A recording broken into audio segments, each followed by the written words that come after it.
अस्सलाम वालेकुम, मैं हूं डॉक्टर तारिक।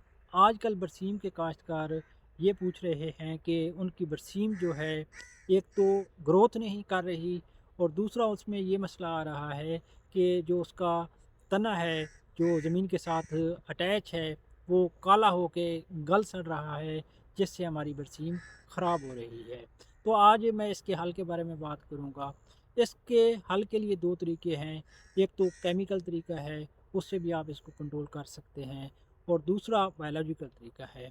पहले हम केमिकल तरीके की बात कर लेते हैं। केमिकल तरीका में आप सल्फ़र और थायोकिनेट का इस्तेमाल कर सकते हैं। इसके लिए आप 2 किलो सल्फ़र 80% वाली जो पानी में हाल पजीर होती है, वो आप 2 किलो फ़ी एकड़ के हिसाब से फ्लड कर दें, या 2 किलो आप थायोकिनेट मिथाइल भी फ़ी एकड़ फ्लड कर सकते हैं। इससे आपको इस मसले का हल मिल जाएगा।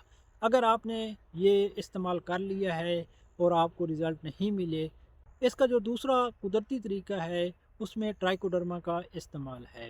ट्राइकोडर्मा एक दोस्त फफूंदी है, ये नुकसानदेह फफूंदी को खुराक के तौर पे इस्तेमाल करती है और इसको ख़त्म कर देती है। अगर आप ट्राइकोडर्मा का इस्तेमाल करते हैं तो ना सिर्फ आप इस मसले पे काबू पाएंगे, बल्कि आपकी जो फसल है, जो बरसीम है, उसकी जड़ की ग्रोथ भी अच्छी होगी, आपकी बरसीम की ओवरऑल जो ग्रोथ है वो भी अच्छी होगी।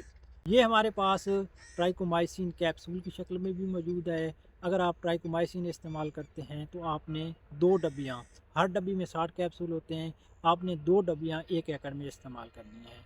अगर आपने पाउडर वाला ट्राइकोडर्मा इस्तेमाल करना है, जिसको हम ट्राइकोश के नाम से दे रहे हैं, तो फिर आपने 2 से 4 पैकेट 1 एकड़ में आपने इस्तेमाल करने हैं। अब बात करते हैं कि आप ग्रोथ को किस तरह तेज़ कर सकते हैं। इसके लिए आप जिब्रेलिक एसिड का भी इस्तेमाल कर सकते हैं। जिब्रेलिक एसिड की आपने 2 गोलियाँ, 10 ग्राम की एक गोली होती है, आपने 2 गोलियाँ 1 एकड़ में स्प्रे करनी है। जिब्रेलिक एसिड एक ग्रोथ हार्मोन है, जब आप इसका स्प्रे करेंगे तो चंद दिनों में ही आपकी जो बरसीम है वो दोबारा ग्रोथ करना शुरू कर देगी और आप उससे अच्छी कटिंग ले सकेंगे। अगर आप ट्राइकोडर्मा या जिब्रेलिक एसिड मंगवाना चाहते हैं तो आप हमसे रब्ता करके मंगवा सकते हैं।